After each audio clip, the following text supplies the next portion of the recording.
Hello, people, and welcome to follow another WTCOC group stage match. This is week 2, and so far only a few matches for week 2 have finished.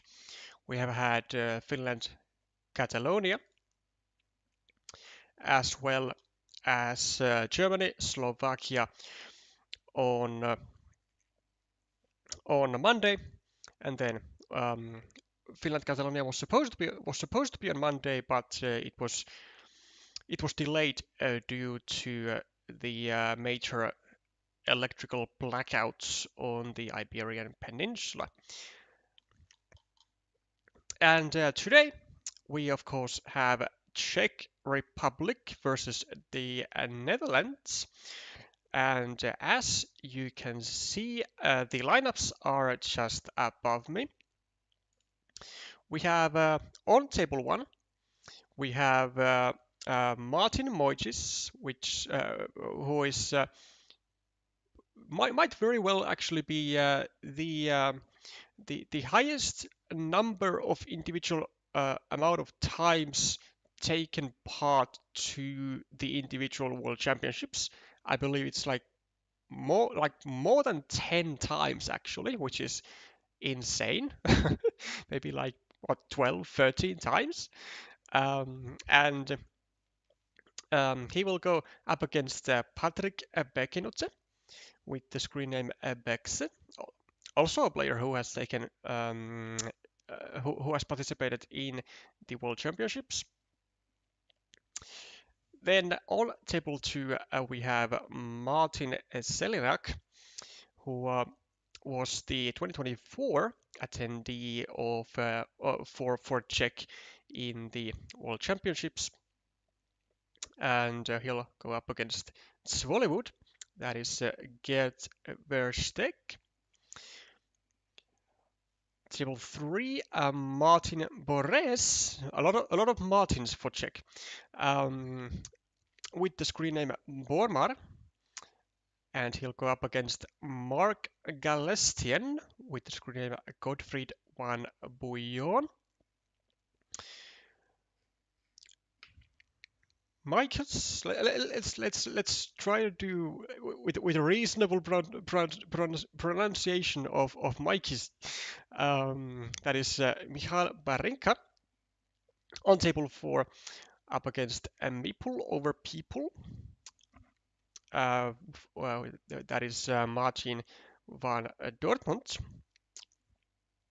And then finally on table 5, Pavel Hurek with the screen name Possi118 versus Tion Canis, Loose Goose. Now I am expecting fairly tight match, though maybe a slight advantage for Czech here, simply due to their, well, over half their players being masters or having achieved master rank multiple times. And well, if you do want to see a specific duel, then do let me know in the chat. And seemingly you are already at it. Kirill is saying, yeah, let's watch Moya versus Bekse. And we shall indeed do. So we will start with Moya Bekse. And actually, I believe that when we start with Moya Bekse, Moya is so notorious of taking such a long time with his moves that this whole stream might actually be just those 2 games of table 1, or well 2, or maybe even 3 if they go into a decider.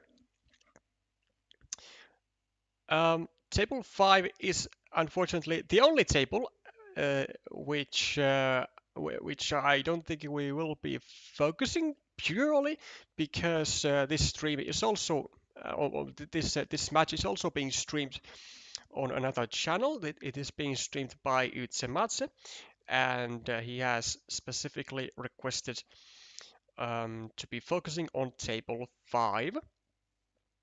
And because we are a man of our words, we will not be hassling with that. Or at least until it is like the final table that is still unfinished. So, Patrick versus Martin it is. And we are most likely like about half a minute away from the games starting.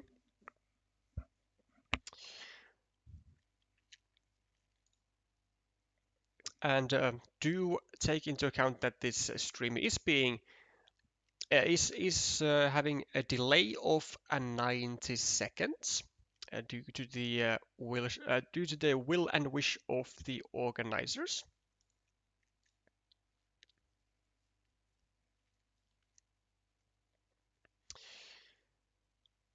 Whilst we are waiting for the game to start, we will take a very quick look at the group, and that is Group E, with Japan unexpectedly leading the group with 1 out of 1 wins. Netherlands has had a pretty gruesome start. I mean, going up against the undoubtable huge massive favorite of the group. And now it is time for the Netherlands to push back up. United States on the second position at the moment after having defeated Czech Republic on the first week in duels 3-2, which is, I'd say, also somewhat surprising. And Malaysia, then having no matches as of right now, will be having their first one this week later on.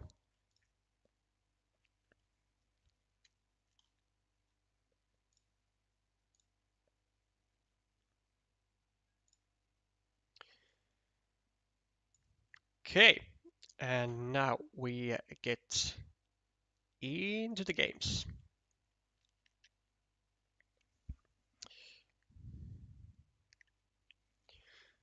Usual stuff, 4 points being taken by Patrick here.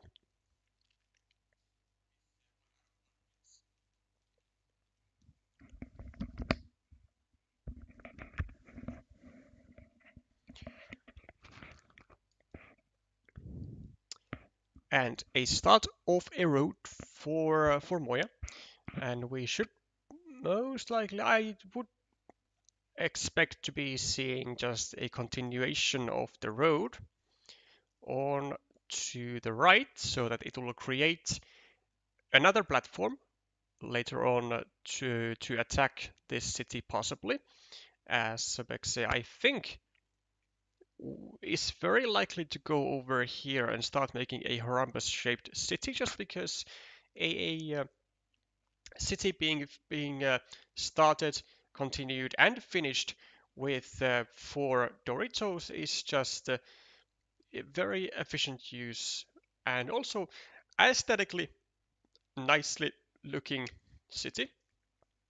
Does decide to go a bit of another route, goes on to the right instead of directly below. It does essentially accomplish the same thing, but it does harass the road of Moya just a little bit. So it is a very much a fair move. Now there are slightly more attacking tiles for Moya on the square than he would have had with the City Plus road tiles, but at this stage with a 2-point city, it is not that dangerous to risk a couple extra attacking tiles for your opponents for that purpose, especially when you can get that teeny tiny bit of annoyance made to your opponent's road. So 2 possibilities for Martin, either going over here, harassing the city, or simply going over here, though this seems very weak because it continues a road that is somewhat likely to be equalized very, very soon. So he does decide to go for the harassing route, which I can agree. And it also drives Patrick into a very uncomfortable situation. So he only has 3 legal moves over here, over here, or over here. And 2 of these moves are actually very harmful for his own city. So I mean, I don't expect to see anything but this, but uh, I mean, it's still really bad because you kind of have to meeple this 1 point city and equalize the city of Moya and leave a city cap open. And then that open city cap is going to mess so much with the city on the other side as well. But you just kind of have to suck it up, I guess, because there just really isn't anything better you can do. It's just a really unfortunate occurrence for Patrick.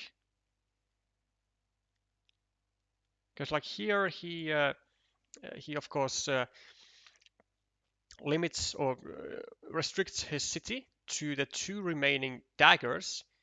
So that's pretty much a no-no because we would be also stuck with the 1 point city for pretty much the end of days because we can't complete the city without giving a full blocking opportunity for Moya. And here, I mean, the situation is pretty much the same. We are first of all leaving an empty city cap for our opponent, but we would also be leaving a city cap or me pulling a city cap, which I dislike even more, or like just below our city, which also is going to be restricting it heavily in the very near future if we decided to do that. So we do eventually go for the let's say the option which is less or the least harmful for us, and do get somewhat lucky here.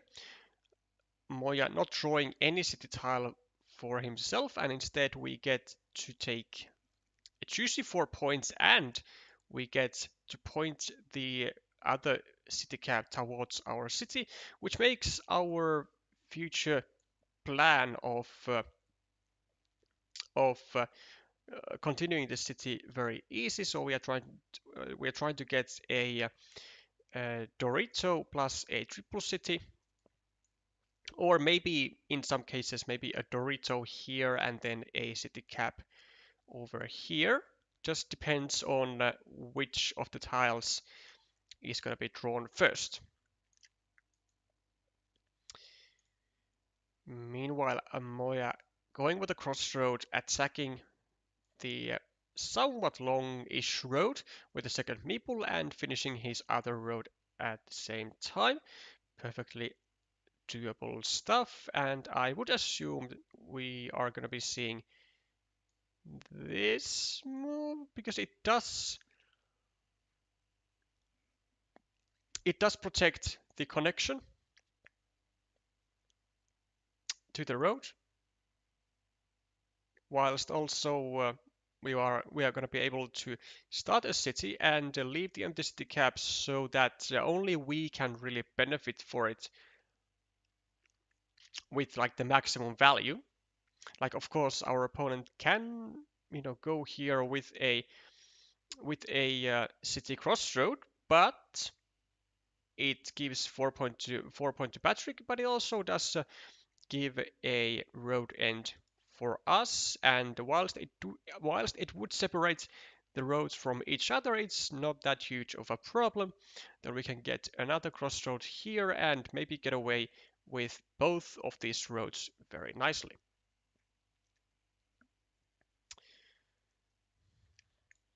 We could also do something a bit more interesting. Maybe we can go over here and meeple this 1 point city, then try to get a Dorito, then a triple city, and then try to get away with a quick, is that 10 pointer, 12 pointer, or maybe even in some cases 14 points. But Martin does decide to go for the reasonable route, and Bekse, I reckon, will be trying to bother this connection square even further, going over here, then trying to get a straight road, and then maybe a curve over here, start restricting this square and the city of Moya, because I really don't see much of a better move for Patrick right as of this second. Well, maybe we can go here. Maybe we restrict this square to a crossroad, and then we don't have to really care about this connection. It's an option. Okay, now a lot of, like, let's say 3 to 400 rated players would, I think, instantly go here, just because it very neatly fits there. But yeah, this is the master way to do it, because we are also trying to still, we still threaten the takeover of the entire road here for its whole length, and we are trying to really push it and maximize our points. We are gonna try to go for the connection, and we still have 4 road triangles, so we are going to be also potentially getting an 8-point city or a 6-point city, and it is very likely that we are going to be drawing at least one of those road Doritos sometime in the future, though it might take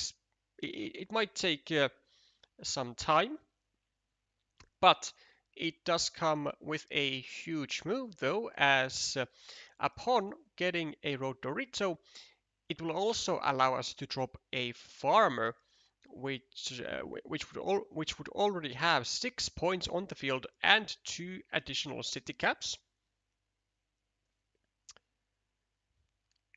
which is why I think Patrick will be enticed to drop actually a farmer already immediately after finishing up this 4-point loop road. The fact that he would be left with just one meeple is not really that dangerous, because he can use tiles over here to surround his monastery. He can get a meeple back from maybe this city, unless it gets delayed, trapped, or whatever. From here, maybe we separate all roads from here, get a meeple back from this one, or we just, grab a meeple with a simple city cap, and we are playing with 2 meeples in our hand, which, by the way, finishing up this city would also further entice this field to be worth it. It would enlarge it to already basically 9 points, and 9 points is totally worth a meeple on a field. Okay, Patrick does get his triple city, which does put a lot of pressure on Moya, actually, because both players are needing now the same exact tiles, the same road Doritos. So it's a bit of a coin flip, though, well, not exactly a coin flip, because there are still 4 of those road Doritos remaining, but it's still, somewhat unpleasant to always be in this situation, because you are kind of left with the mindset that, oh, my opponent gets my tiles and gets away with a ton of points. But no, the situation is not really that bad. Because actually, even if Bekse would not be getting that road Dorito, which he actually will not, because this square will get blocked. At least I would assume so, and it does. Now the road of Martin will also be blocked, so the mini battle on this will actually be in favor of Patrick here for 1 point, because this city is 4 points and this road is 1 point. And with the current lead on the scoreboard for Patrick, it is looking actually quite decent. Also, Patrick goes for the early farmer, which I mentioned about earlier. So he is anticipating indeed the completion of the city for Moya and the connection for both of these roads. And interestingly, he decides to disregard the 2 points that he could have taken, simply for the sake of being able to restrict the city immediately somewhat. Though I'm not entirely convinced that it was worth it, with 1, 2, 3, 4, 5, 6, 7, 8. Already 8 city caps with field gone, and not many actually with a road. So there were like so many tiles to still fit into this square, whilst we are losing points, that uh, pretty sure we just lost some value out there. We also kind of lost our, the only attacking option that we ever had on this city, so there's also that. Not to, of course, mention that Martin immediately gets away with the city with a city crossroad and takes also. Never mind, no, he doesn't take the additional 2 points because he didn't have a meeple at the time, but still gets away with the city very nicely indeed. So, Patrick with a starting tile, I would assume, a reasonable move is to go over here and to try and block this meeple to 1 point. Sure, it does block the monastery as well, but a mini battle of 8 points, well, potentially 8 points versus a 1 point is always worth to do. Also, with a curve, it's really not bad at all for Patrick, because it will expand the field to include also this city, which currently is, of course, out of the field.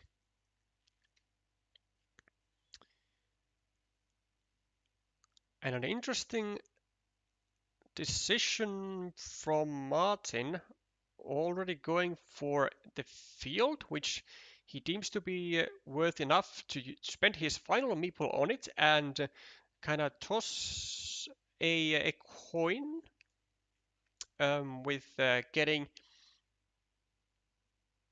Wow. Toss a coin with trying to get a meeple back, well, almost as soon as possible. This is actually a wonderful trick by the Czech master here. So even though it does restrict this square to only a tile which would block this square, now the idea of this move is to simply finish this city and block the monastery instead, because this square can only fit a vanilla or a tube divider, which will both finish the city, but then there will be no tile to fit into this square. Now, of course, this can somewhat go wrong, because also an extender can be drawn, or simply, a dagger on the square. So I believe actually when taking a look at the gone tiles, there is only one tube divider remaining and 2 vanillas, whilst there are 2 extenders remaining and 2 daggers to fit into the square. So it is actually slightly more likely for Patrick to get this block going on before Moya finds a tile to finish his city.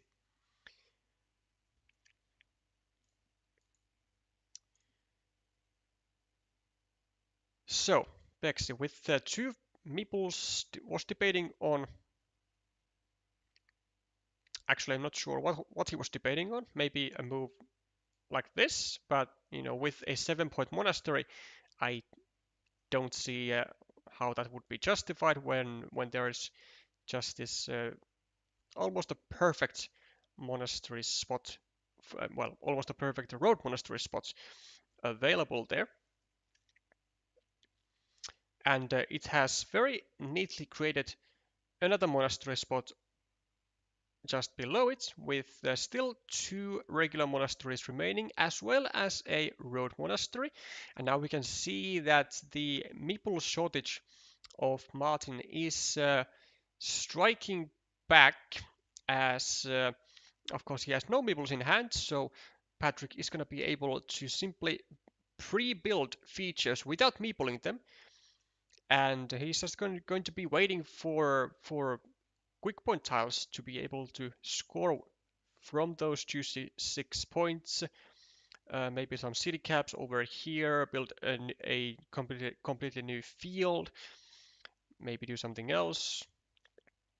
Maybe build, like, I don't know, a 3-point roads here if you have some clunky tiles. Just simply a lot of things that Patrick can do here with simply having one meeple to none.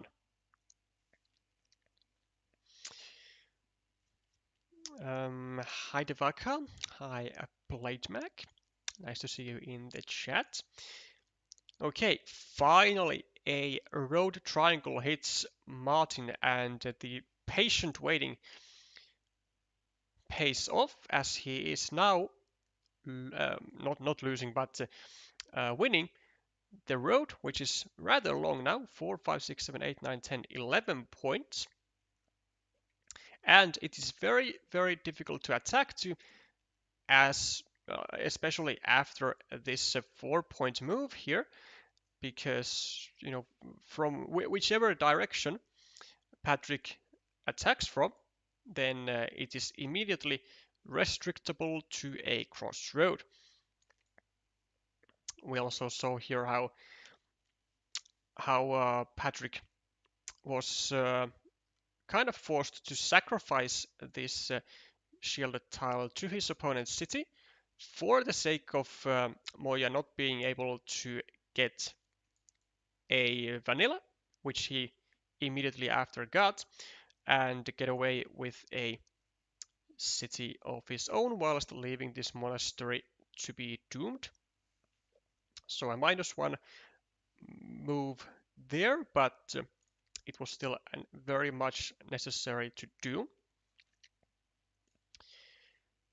Now Patrick is still in the lead by 6 points, and he has nice monasteries. The secondary one, which can still be finished with even another monastery, and it is a huge problem for Moya.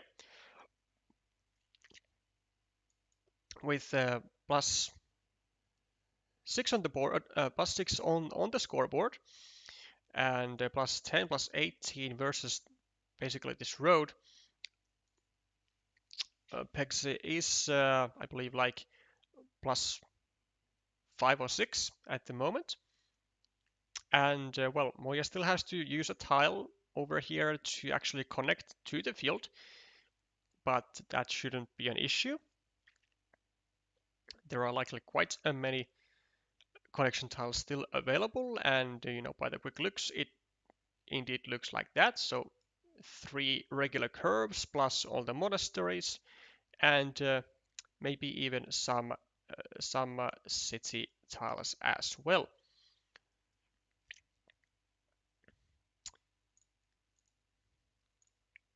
Bekse is really trying to persist on creating attacking opportunities on this road, but it's not really too pleasant to go for the final attack, because like now he has the chance, but does it really pull the trigger? because I really wouldn't if I were to be him. Because first of all, we are in the lead, and we want to keep that one meeple to be able to meeple a monastery. So instead, Bekse indeed does not go for the attack. He just bothers the road and trying to deny its completion, restricts the completion actually to only one of the two crossroads, though there are still two triple cities remaining as well. So there are actually quite a few finishing tiles to this square, 3 to be exact. And Bekse quickly taking out his second meeple because he does want to anticipate an attack with a second meeple on this field. Wants to make sure that he can afford to drop a farmer over here, which I think he will be doing right now, because this is a 12-point field, and he even is going to be placing an extra city cap over here. And this seems to be, somewhat hard to block, I guess.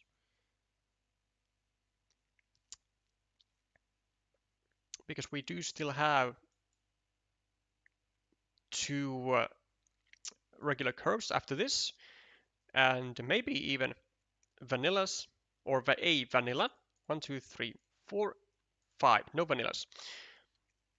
And let's also check for the field Doritos. 1, 2, 3, 4, 5. Actually, no field Doritos also. So only the vanillas and, well, 3 monasteries.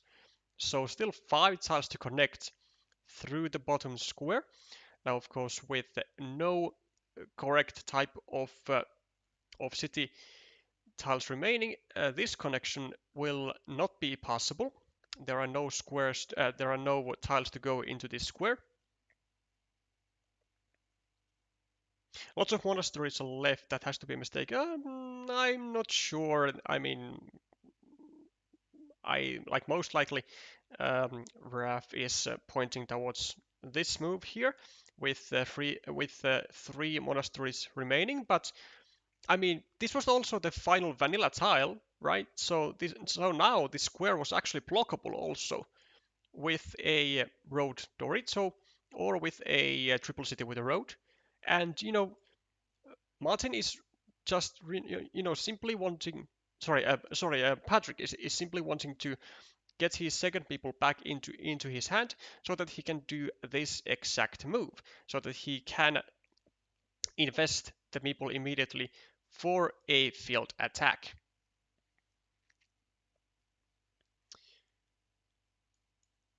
Quantity for Patrick, which is actually really bad. There is not much that he can do with it at all. Well, he can sure, block a potential field invasion square, or so it looks. No starting tiles are left, and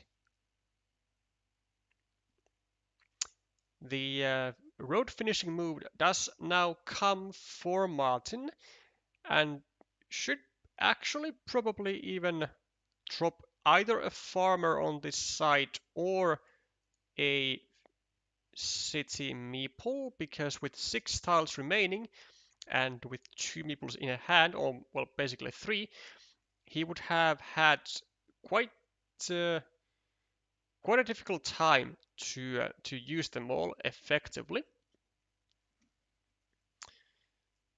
Patrick now with a minor lead on the scoreboard with 3 points, which are going to be equalized by this, but he also does have the 1 point winning mini battle over here. So -1 and then +6, as well as he's controlling the field now, so +18 for Patrick at the moment, and I don't think it's even possible for Moya to conjure up with all of those points, no matter what house he gets. Now it's already +25, so even a double invasion and a successful invasion would not be enough for Moya to bring enough points. It would be a 24 for him, first by getting the 12 for the field and then taking away the 12 from the field for Bekse by overrunning the field.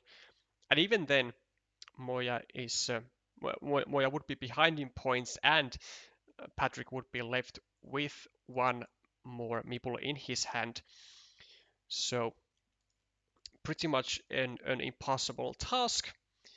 And I believe it doesn't actually matter what Patrick does here. All roads are going to be leading to Rome. Now, if he wants to be precise, which I'm sure he will, I mean, I reckon he just takes 4 points from this road, right? Because I like that. That's just easy points, and you still leave a meeple in your hand for future points. There is a regular monastery still remaining, and well, not sure what are the three other tiles, but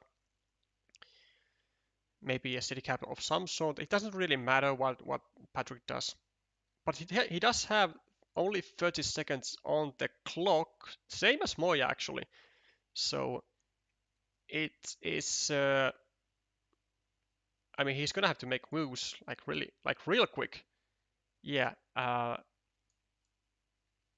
Like as long as Patrick knows that Moya has like no winning plan here anymore, I mean he's gonna be good. As long as he does not lose on time, which is possible. Only 10 seconds remaining. If he doesn't take a look at his clock, 6, 5, 4, 3, 2, 1. I think he's not gonna be able to make the final move. He goes minus time. This is no. This is absolutely this is no this is insane. A massive lead for Patrick, and he's going to plunder himself out of the win by losing on time against the slowest player in the history of the game.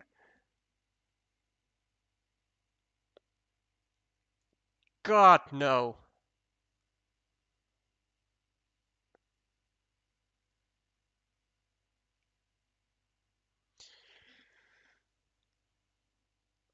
Oh no. Yeah, this is. Oh my. Like, look at this, 15 points. Even with the final connection of Moya to the field of 12 points, Bekse still wins by 15 points. Had he only just done his moves quicker, man. But he was left looking for the best move with this tile for like, I don't know, a minute and a half, which is pretty much 1 minute too much, and it ended up costing him the entire game, which he had completely laid out for himself like it was just a snack. Oh no. That that is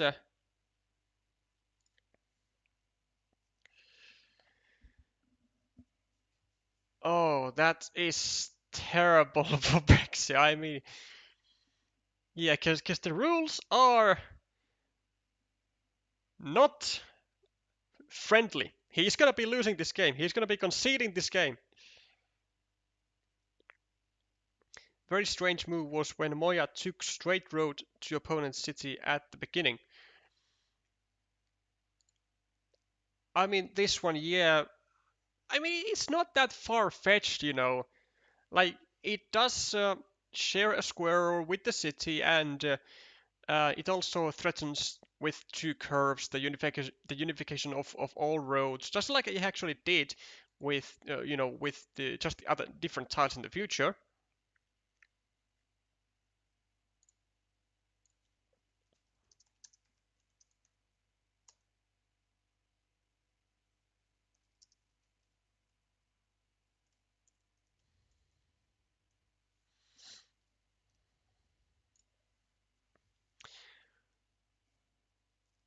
I probably should not play an arbiter here, but like I just I just couldn't resist it, because uh, I don't know. Otherwise, these players might be kind of rambling about this situation for longer.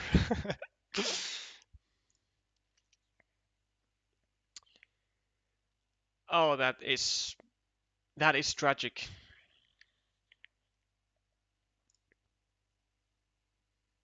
This is like the definition of being so incredibly close, but so far away. But I mean, really, no one else to fault but Patrick himself, as he mentioned there. Uh, yeah, just don't cut it so close, man. I mean, you have 15 minutes. 15 minutes is actually plenty of time, especially online. I mean, I would get, you know, in like live table, but like online, 15 minutes is quite a lot, honestly. And only actually very few people, well, usually need 15 minutes to count everything out during the game. It's like, well, basically only Martin Moises. um, and well, surprisingly, it was not Martin who ran out of time, but he also tried to do it. uh, yeah, okay. Um, let's let's try to refrain from turning the knife in the wound anymore. Let's focus on the second game. Let's see if Patrick can keep the tempo still going, just with better time control.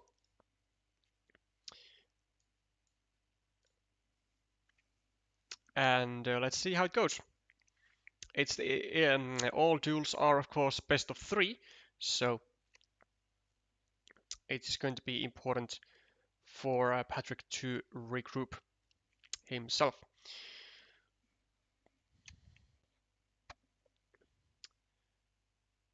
Early cities for Patrick, and this time Martin was the starting player, grabbing these first 4 points. We saw a tiny restriction of the road of Moya, and Patrick taking a 2-point road of his own. And wow, this I would call extra. This one I would call very much extra. I mean, I would just be ready to go over here, kind of go for a simple small loop here, taking advantage, possibly taking advantage of the road end. But Moya goes for what I would have to say a a completely unnecessarily risky way of attacking this 2-point road here with and threatening the majority on it. Maybe he's too, kind of gassed up on from the previous game that he succeeded so well with his with the long road in there, that maybe he's like kind of had a full on road mode going on. But yeah, I very much dislike this move a lot. Patrick still 0 points on the board, goes for an extension of his city. And we also have seen now an early farmer from Martin, anticipating a growing field. Now 3 points with 2 open cities. So it does have some potential. Also green squares here. Maybe some expansion potential over here with a regular curve. Then we have more green squares here, going over all the way until the left. So it does have clear expansion plan, but with the completion of the city, which of course is a completely normal and justifiable move, you know, you can just see how just how vulnerable this road construction here is. With any curve, with any road, with any road tile at all, the unification of this 2-point road is just, just history, which is why this feels so extra. But based on the tiles that Patrick has gotten, he has actually not been able to remove this threat yet. So do we go here or do we go here? I do like this one a little, like just a tad bit better, because even though we would be getting our meeple back immediately and possibly still leaving these two meeples stranded for Martin, this one is, I think, slightly more safe, because now Martin will still have to look for potentially at least two crossroads anyway, and maybe even cut out these two road meeples from each other, leaving this 1-point road to fight with the 2-point road. Even though this square is not completely blockable, because there are still all kinds of crossroads remaining, it would still be incredibly annoying for Martin to see Bekse going over here, and then maybe a quad city, not a quad city, but a like a regular straight road going over here, limiting to a quad crossroad, and then a curve over here, and then forcing Moya to find that quad crossroad in the deck, which will most likely take a long while, assuming that Martin will actually ever get that. So, well, we now only have one meeple in hand, so we kind of want to do this, maybe. We also want to do this. We also want to do this, because we do not want to allow a a farmer being placed by Patrick as soon as he gets any city cap. But going over here is gonna mess up with this city possibly. If Patrick then goes over here with a straight road and starts blocking this square, which is tying up two meeples of red. So this restriction move, even though it seems normal and usually is completely normal, it can just really backfire so badly that I'm not sure if it's worth doing. And also, there is an easy connection square to the field anyway from here, if Patrick wants to use that. So maybe when we take that into consideration, maybe like kind of over restricting the access to this field is not as necessary. Maybe we just play slow and do some do some normal moves. Go over here and take a road, or go over here and bank on the possibility of getting a crossroad like really fast, and then another road end over here. Take care of these two meeples, something like that.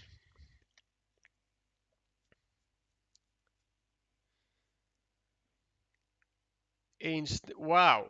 Instead, he does absolutely none of the things that I was talking about. Goes just for a simple 1-pointer on the monastery and creates an attacking square on the city of Patrick, in case Patrick would be maybe drawing a Dorito over here, and then would be just one Dorito away from finishing a 10 or a 12-point city. I mean, I can understand the benefits of this move, but I think it is playing a bit too cautiously.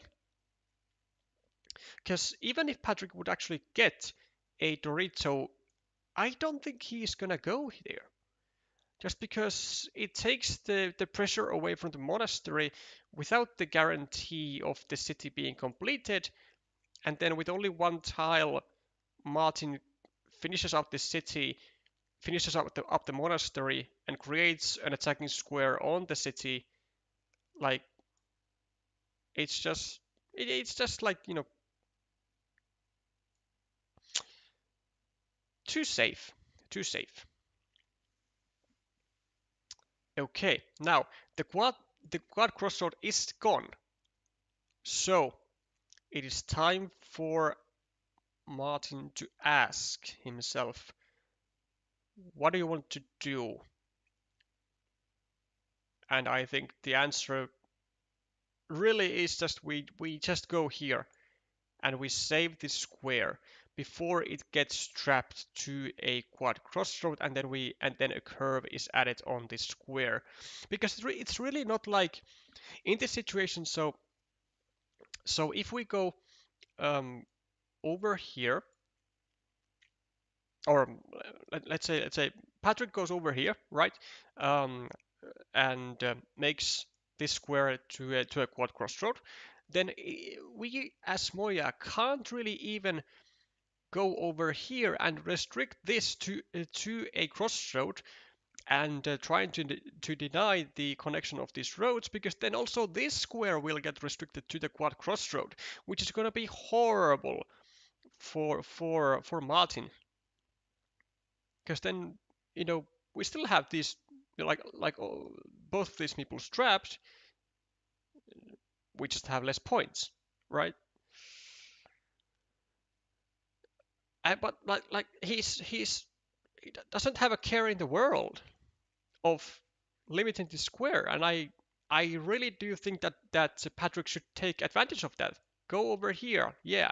And now, what do you do if you're Moya? Like you can't really protect this at all,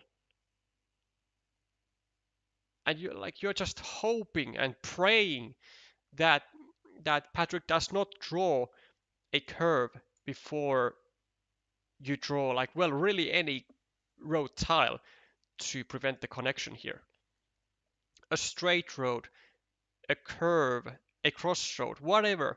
I mean, it's just like at this point, it's just like either a crossroad or a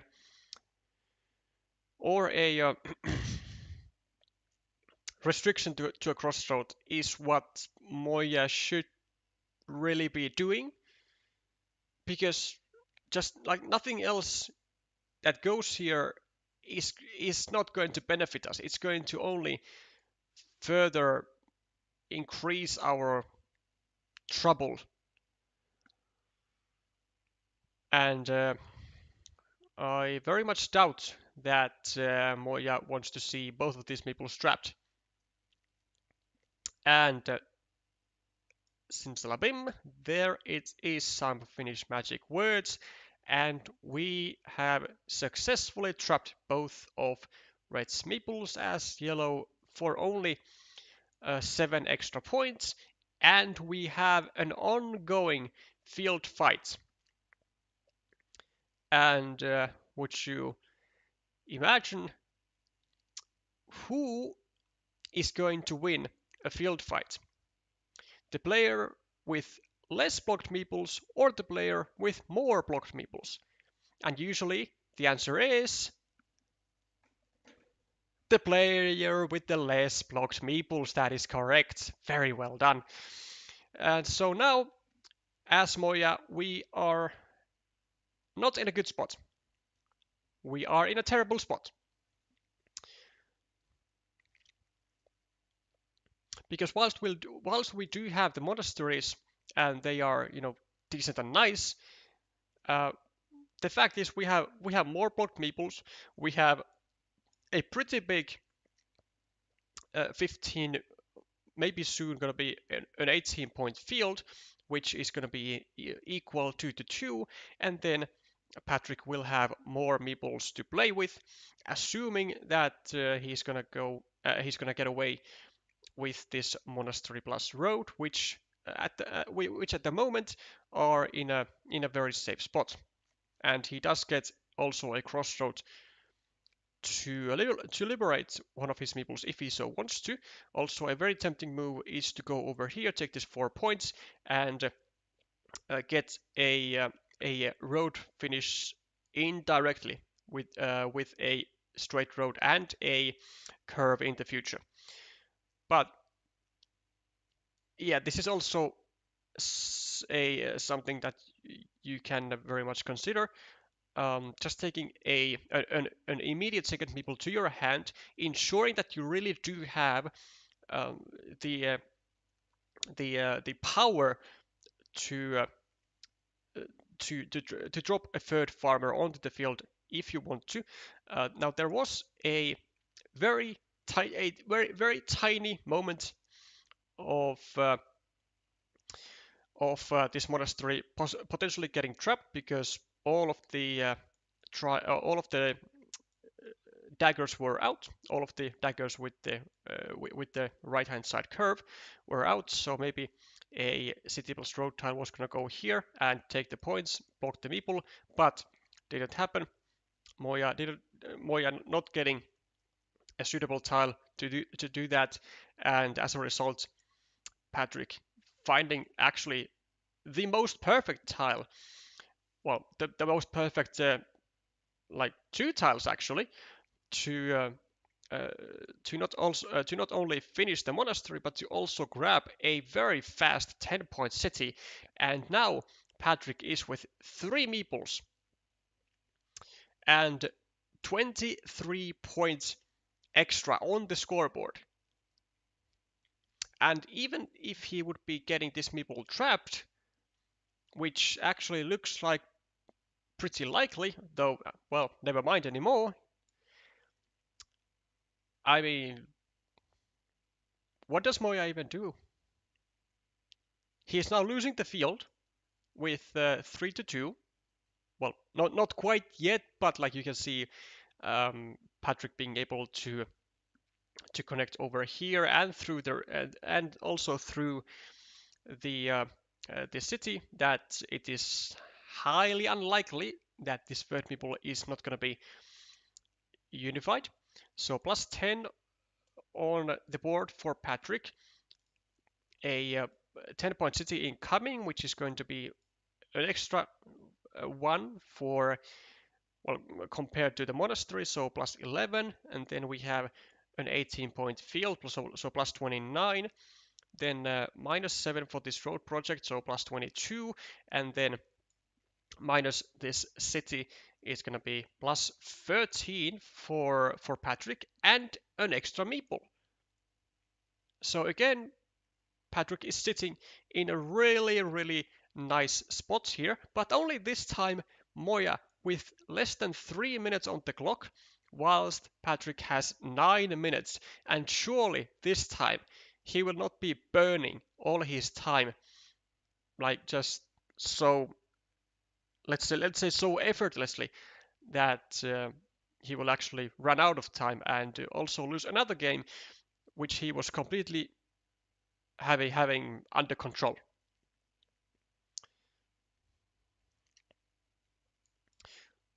Well, Moya is gonna go for some really at this stage kind of a desperate plan, but it is probably still possible. So he's trying to complete the city and get away with a huge one. Already now at this stage, 11 points and still a lot of tiles to go, and which means that this one, I mean, if you're Patrick, like we just go here and we meeple this, and it doesn't actually matter. Like the best part is it doesn't matter if Moya gets a divider, because then it goes over here, and then this square is going to be reduced to ashes. There are no more daggers to fit into the square, and this is so important because it really does not matter if Patrick does not get even the connection on this city. Like he just needed to place this insurance meeple to make sure that this city does not get completed without Bekse being in it. And now, again, as Patrick, we have the game completely under control, or at least that's how it seems. So plus 13, and then plus 6, 7. Well, actually, wait a second. Wait a second. With the third farmer, though, from Moya, is the extra meeple for us gonna be enough?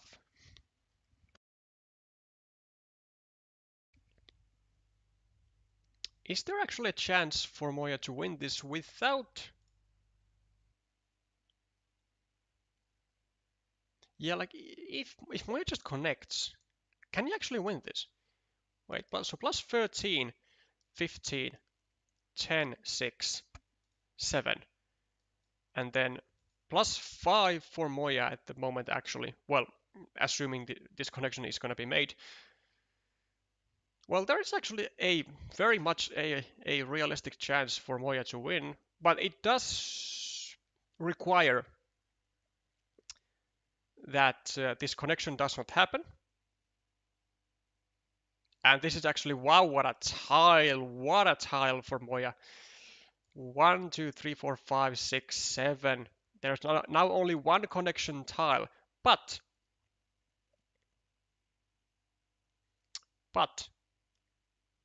what if we, as a result, as Patrick, we go here and we drop a farmer?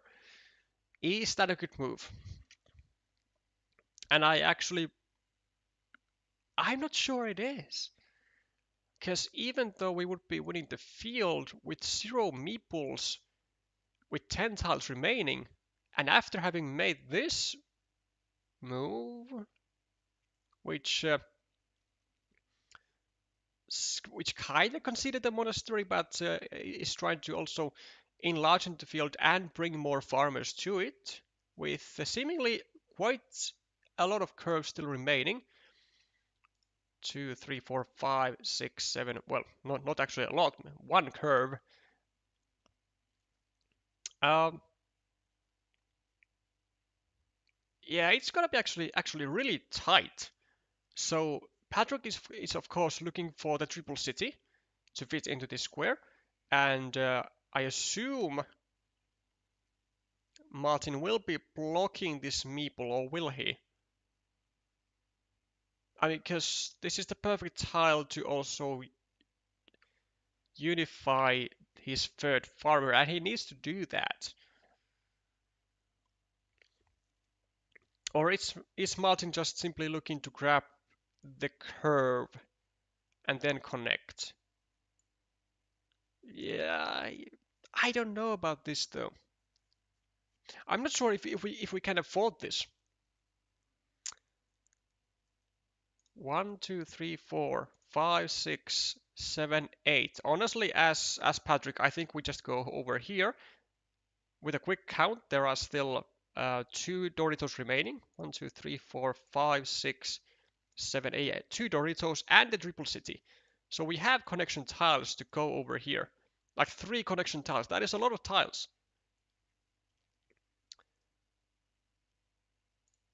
And if we just connect with even just one meeple, with 50 points ahead on the scoreboard, I doubt there is much that Moya can do.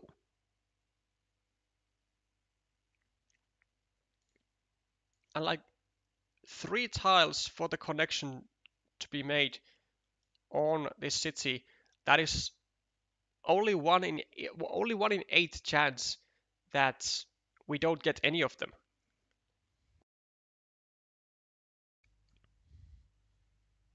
Also,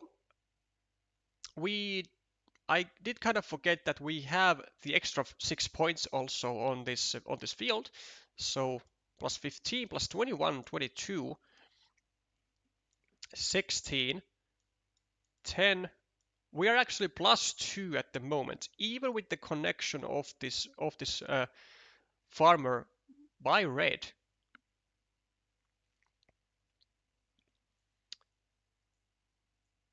Plus 2.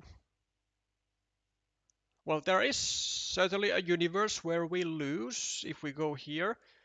If we just don't get any of the connection tiles, and then Moya just connects over here and then grabs just like two or 3 points with his final meeple, which should not be an issue.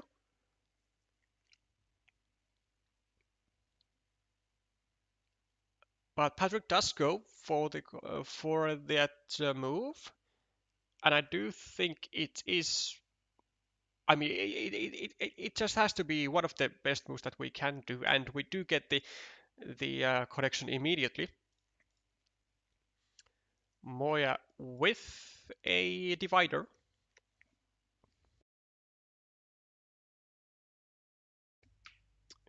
Going to be taking 4 points over here. I don't see much else. And then he's going to try to get a 4th meeple onto the field. Yeah, and as Bekse, yeah, when we even get the triple city also, which, I mean, we can do either. We can go here or we can go here.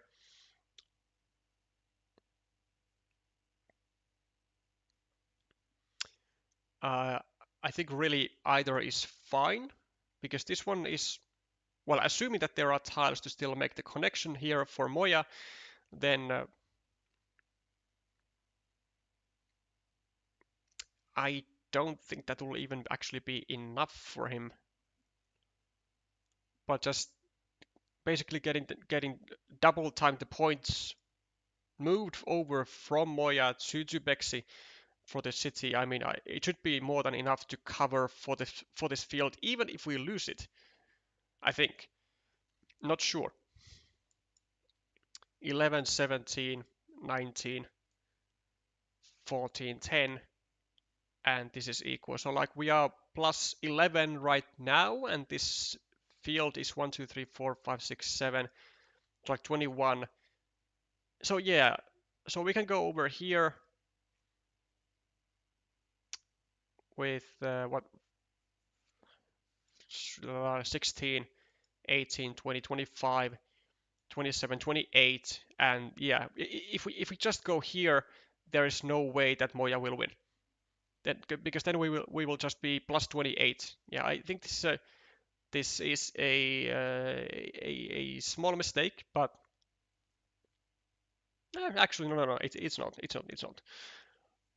because I mean this is also a way where we can't really lose the game. I mean, I think,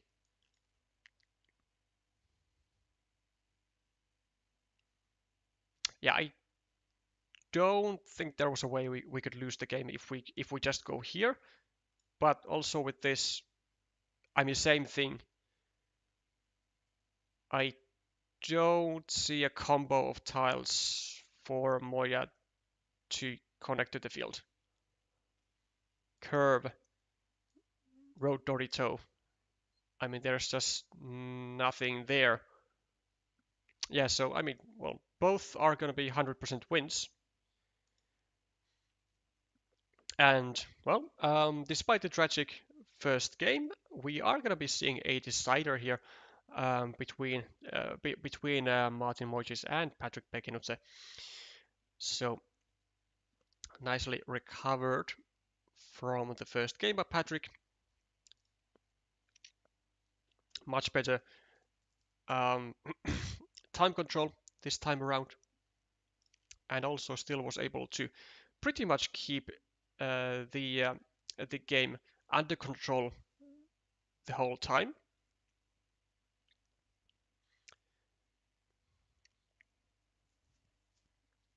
I would say that the the root of all evil and troubles for Moya there was the really early attack on the road with the second meeple, which I'm still going to say that it was totally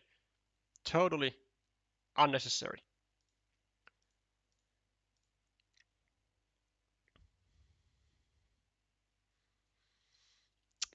Zero field Doritos remaining, so just put splitter in yellow's field. Maybe a splitter on the field would have also worked, but there were only 2 city caps remaining, right? So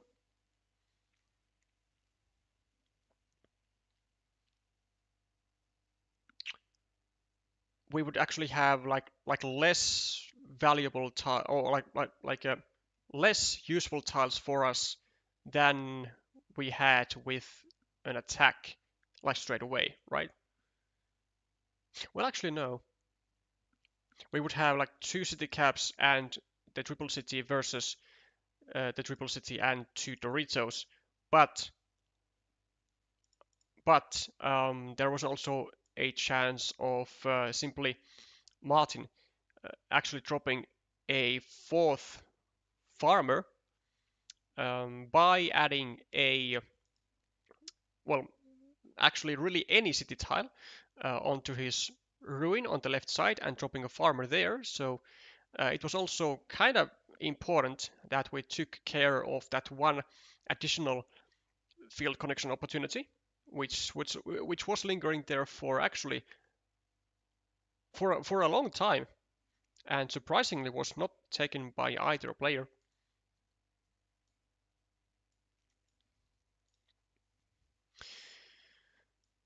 Okay. Well, as a result of these 2 losses, Martin has actually dropped slightly under the master threshold.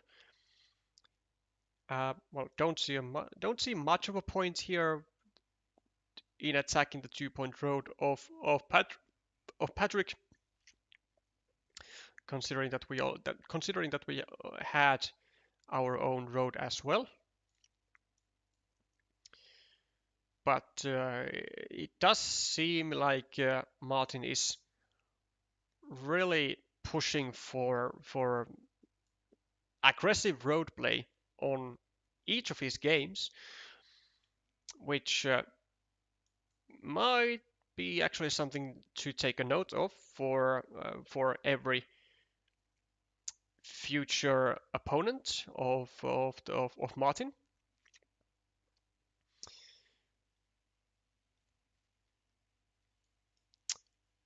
He's going to be able to finish up this city and also grab the 2 additional points.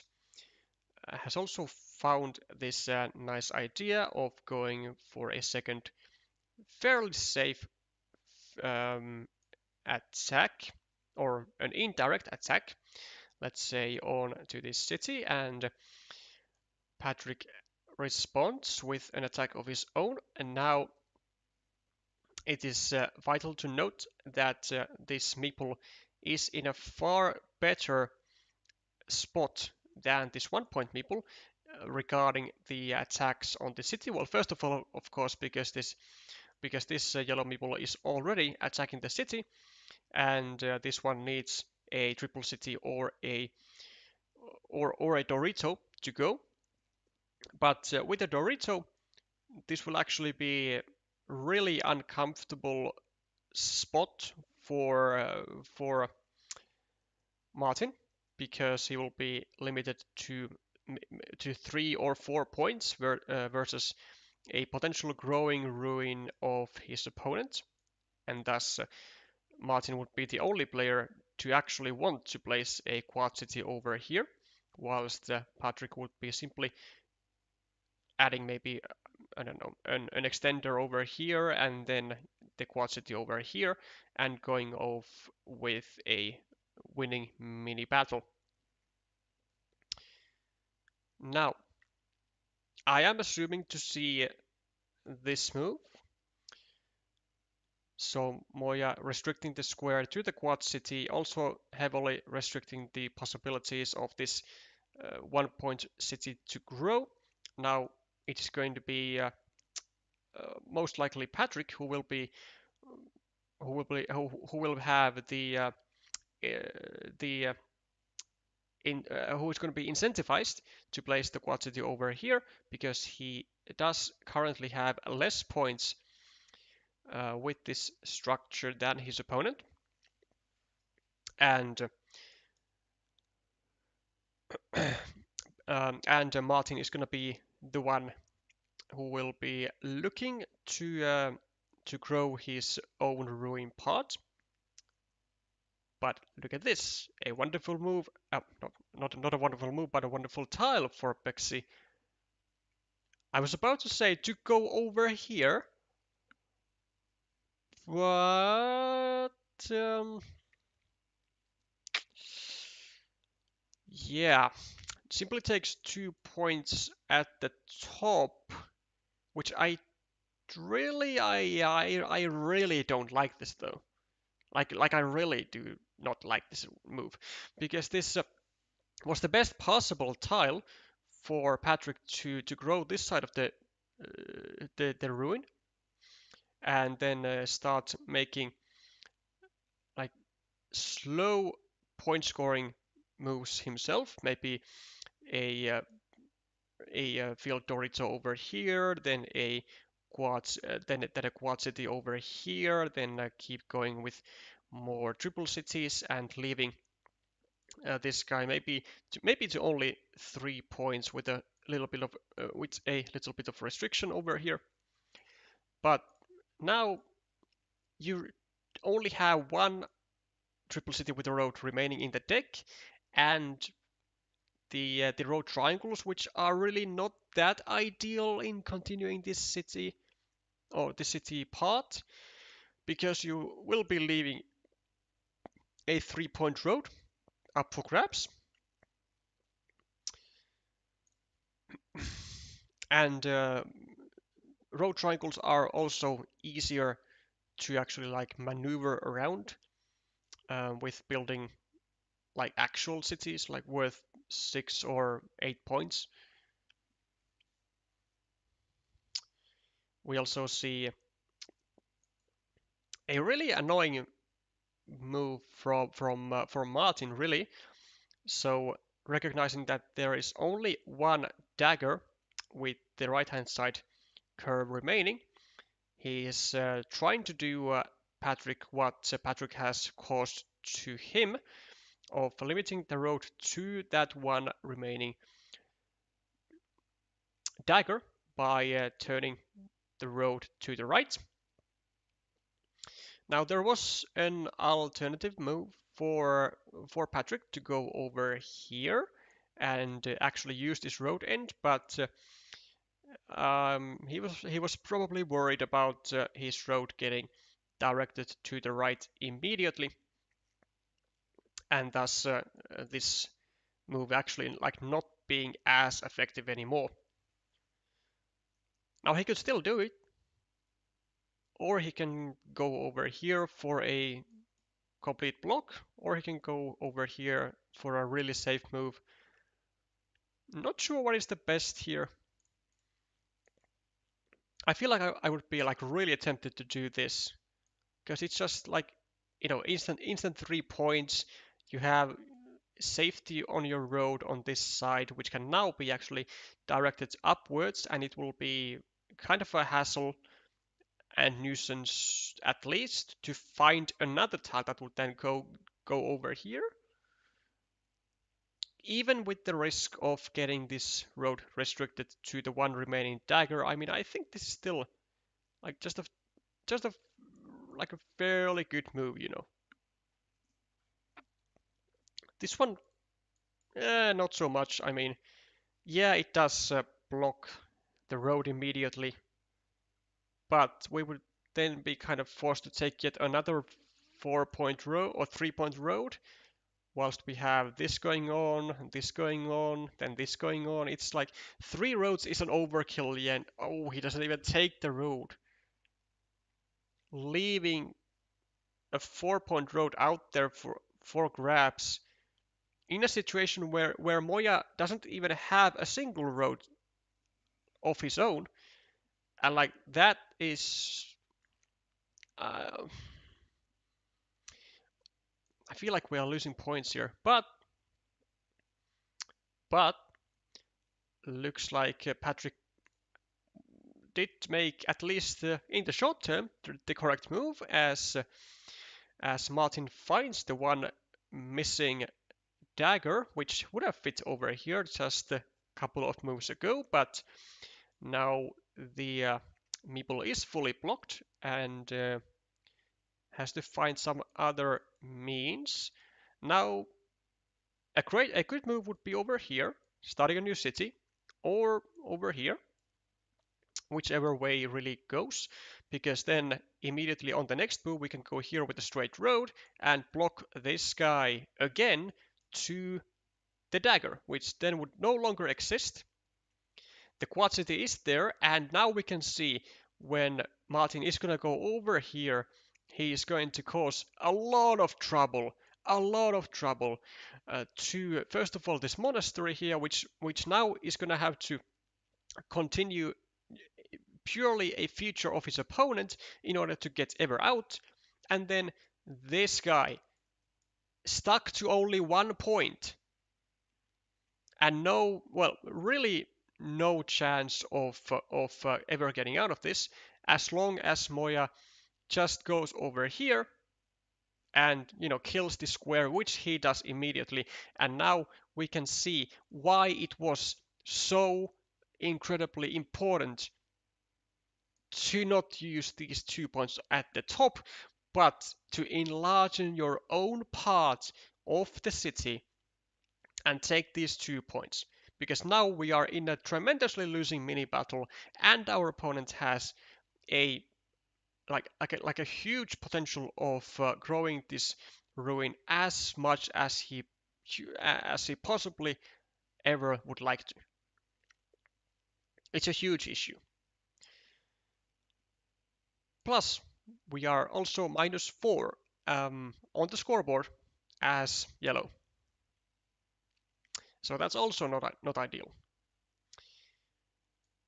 Further blocks going on for yellow here, but he is able to save, though only 2 started tiles remain.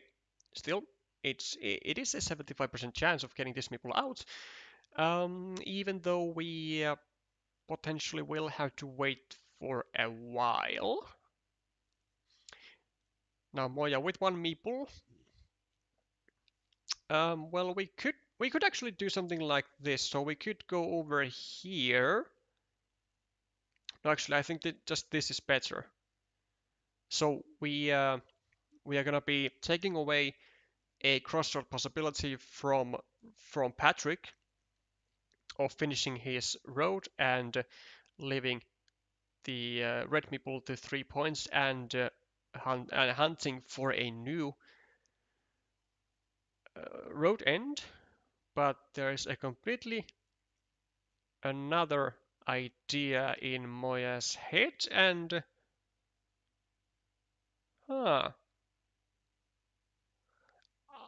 I actually do kind of like this a lot.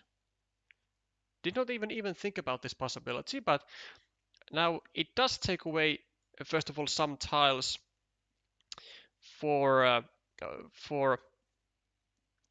Patrick to go over here with the crossroad, take the 4 points, and indirectly continue the road, harass this city. What this does is it for a moment made a instant threat of getting this meeple trapped for good, and it also denied these 3 points ever getting added to the road of Patrick.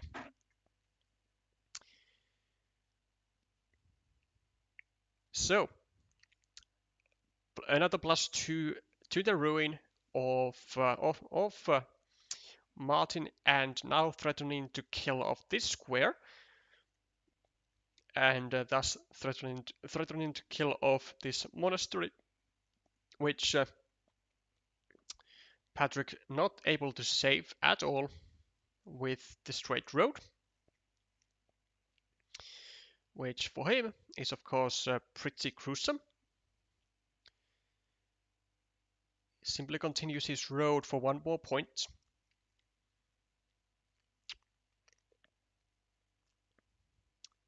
And tries to save his monastery. We also have a very clever tactic here from Moya. So a couple of moves ago he got a divider, and he's simply able to finish the city and direct the vacant city cap on the right, restricting it to the starting tile. And whilst he doesn't meeple it and and technically leaves it for his opponent to take, because of this situation right here, where Patrick already needs the starting tile on another square, Patrick will or should, like 100 times out of 100 times, if not at like the very final tile of the game or something, um, he's gonna go over here and he's gonna drop a farmer, or just take this meeple out, whatever. And there was also a possibility that Patrick was gonna use a starting tile over here and get this road end for his road in the future. And as we can see, the priorities are exactly where they are supposed to be for the Netherlands player here. Just takes the meeple out, and you can see that this starting tile city was never actually to be taken for yellow.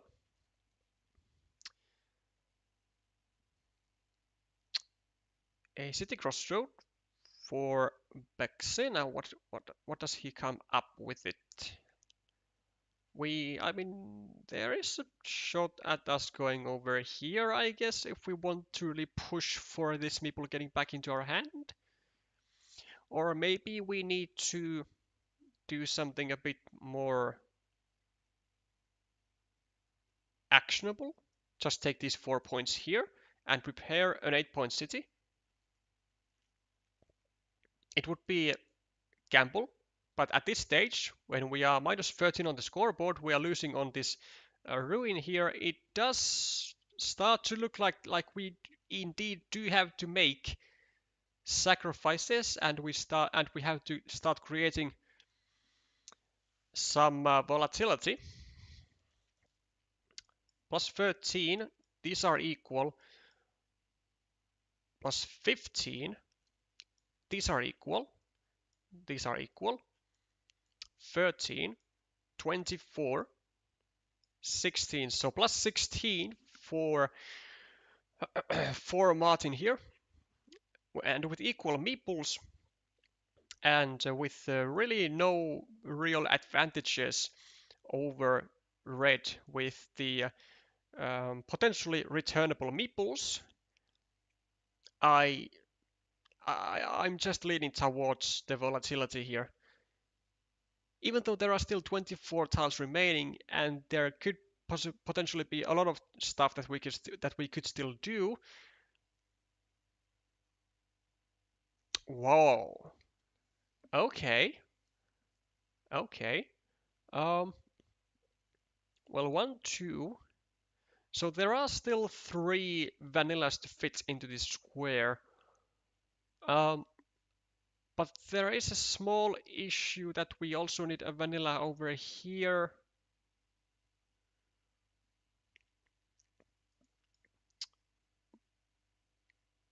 We have one tile, the one remaining triple city with the road, to actually get our road meeple back. Raf suggesting meeple city on other side of long road, hoping for 6-point city. And I mean, this is actually exactly what Patrick decided to do. So he does listen to your advice and agrees. I'm still not. Am I convinced that this is gonna work? I mean, it can, because we can potentially get a meeple majority, right? It can happen. It can happen. Um, but I feel like it's still not necessarily enough.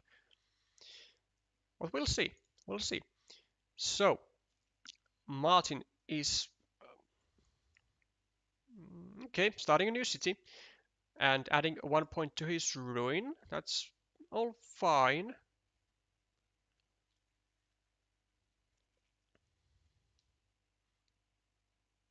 Two out of three is still 50%. That is correct.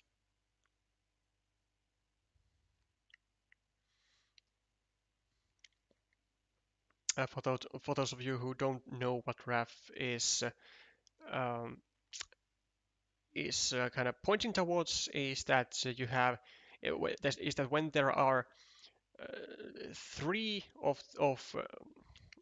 like three useful tiles, let's say, in this case three vanillas, you have a 50% chance of actually getting two of those to yourself.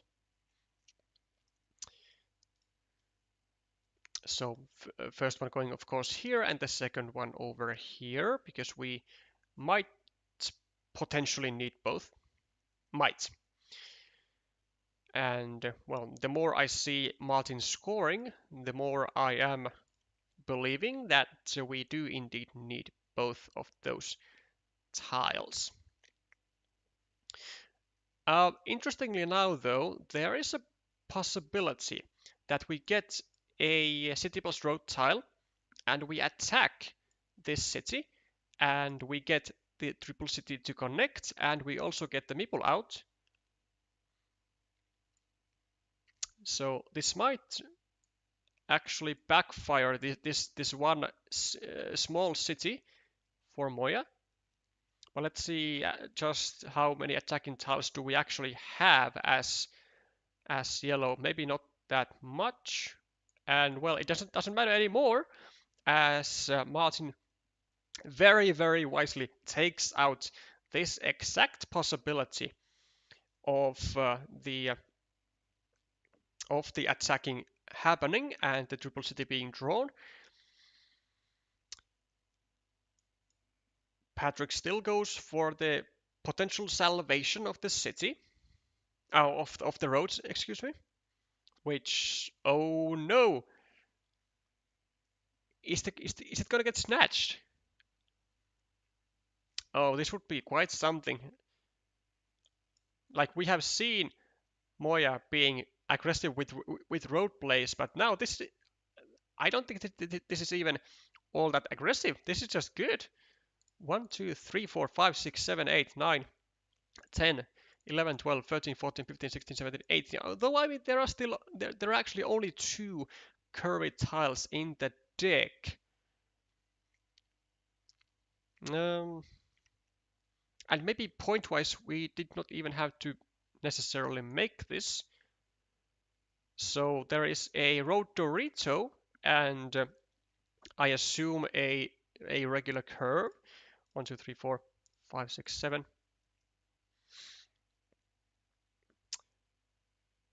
1, 2, 3, 4, 5, 6, 7, 8. Yeah, one regular curve and one road Dorito. So as Patrick, you can't really even go here to prevent this connection. Nor should you actually, because I mean, it's just giving a meeple back to your opponent and points in a situation where Patrick is already significantly behind. And still no vanillas have been drawn, miraculously. The issue for Patrick is also that Martin has a lot of tiles to get the meeple back. Well, he has the curve, he has the road Dorito, but he also has the same three vanillas to fit into the square. Well, this is not a tile that Martin wanted to see, but he does what he can with it. There was a starting tile actually remaining, which is why Moya goes over here and takes out the possibility of Patrick getting a starting tile and grabbing fast 5, sorry, not 5, but fast 8 points.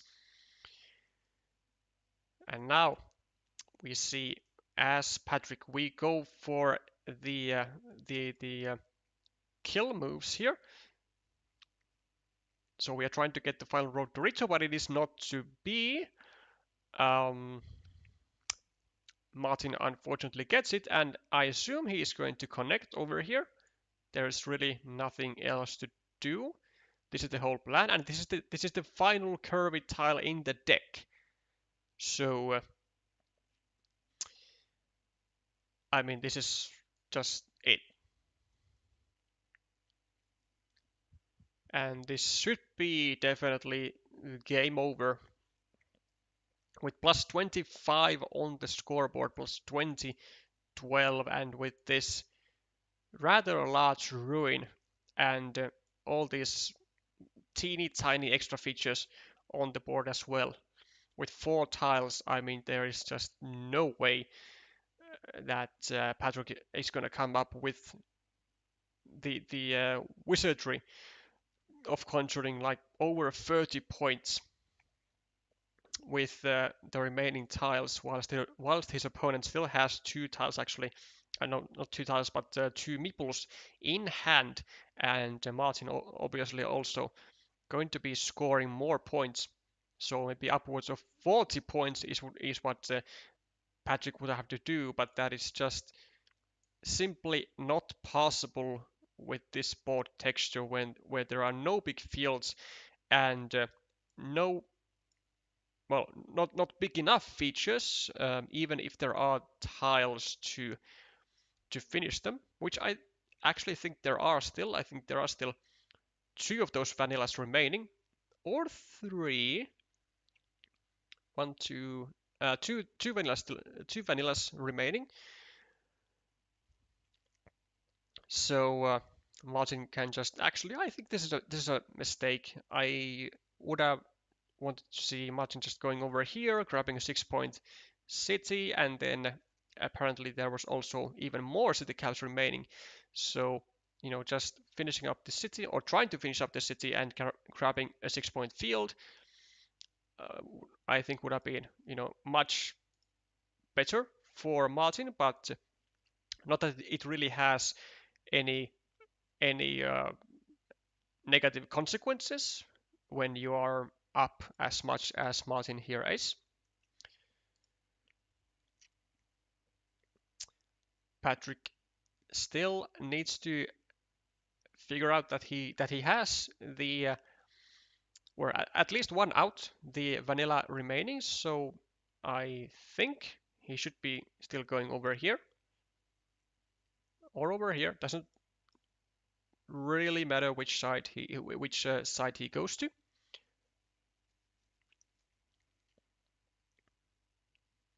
And he even gets the vanilla, but unfortunately cannot complete the city. He can just take a 7-point move here, and the game is going to be over after the final tile of Moya, which is the starting tile. And it is, oh, a 9-point field here. And also expanding this field to 6 points. So 15 points in the last 2 moves of Moya is pretty effective. Pretty effective indeed.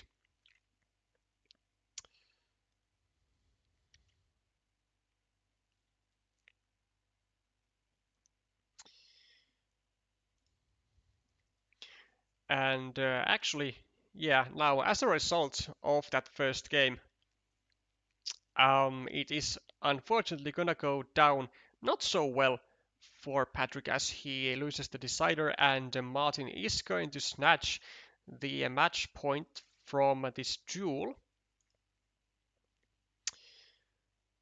which also reminds me that we should fix the scores here.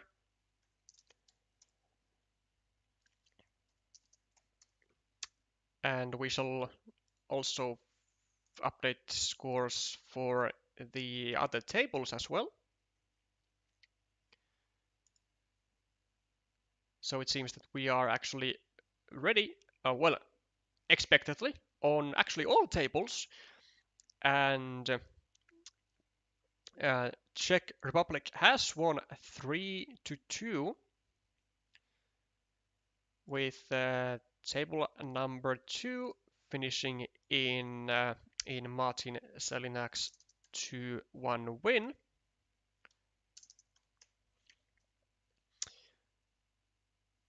Table number 3 going to Martin Borres 2-0. So, oh well, this seems to be the day of Martins, as all three Czech Martins do win their duels, and also Martin van Dortmund on table 4 wins his own duel with 0-2 against Mikhail Barinka. And on table 5, Pavel Hudek has taken a loss against Tion Canis with what seems to have been a grueling decider. So there we go. Now the scores are updated. And we shall congratulate Team Czech, who is now taking their first win of the season, which they really did need. So now having 2 matches gone and 1 win, 1 loss. Netherlands, unfortunately, still not able to get their opening win and is gonna be in serious danger of getting eliminated with only 2 more matches to come.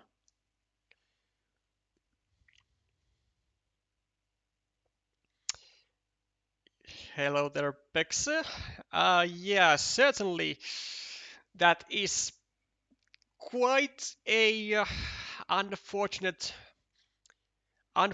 way to lose your match by simply running out of time and actually your own duel being the decisive one. I I I don't. I mean, just commiserations. There is not much I can say to that. Other than that, it's a really gruesome way to go. So still 2 matches left for Netherlands against the United States and Malaysia.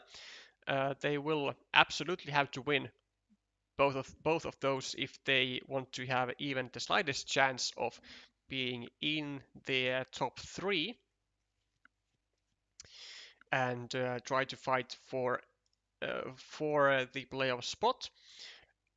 Now, a reminder that the top 2 of each group will be going straight into the playoffs, but also the 2 best third place finishes amongst all the groups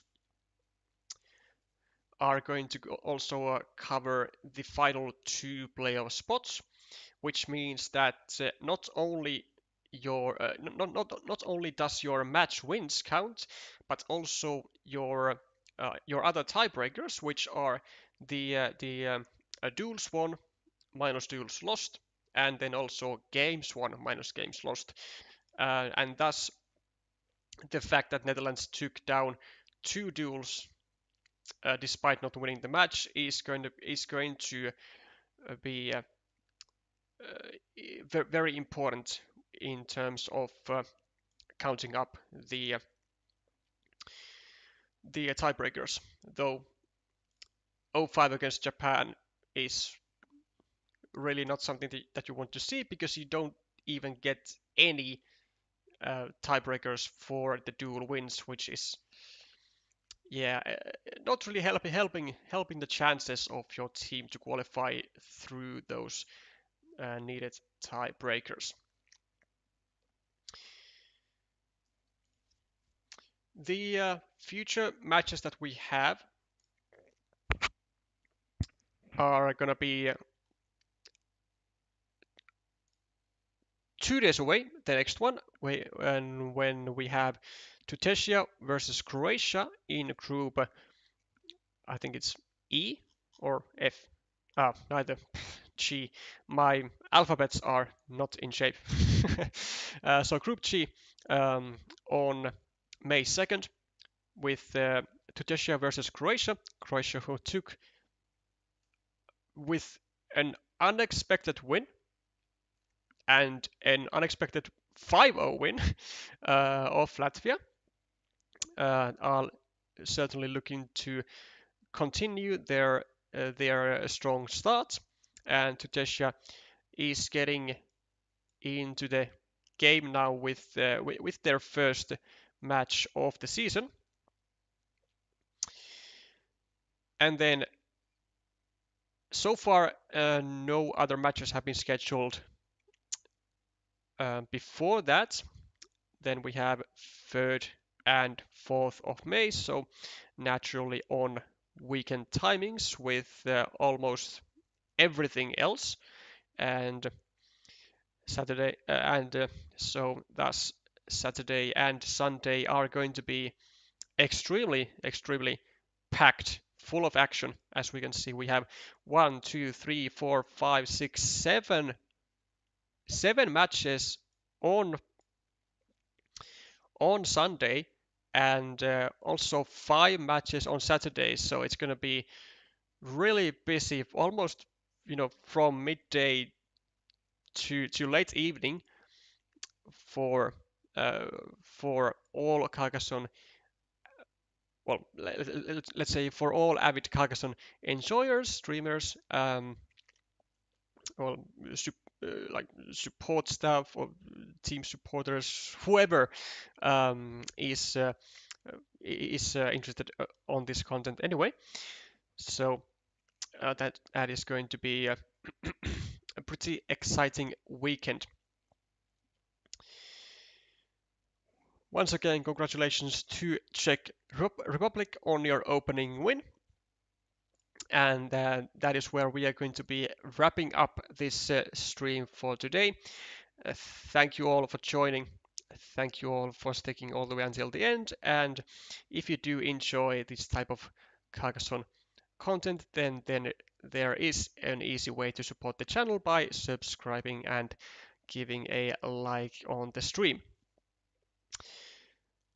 I will see you in 2 days with some more World Team Carcassonne Online Championship content with Tunisia and Croatia. Bye for now.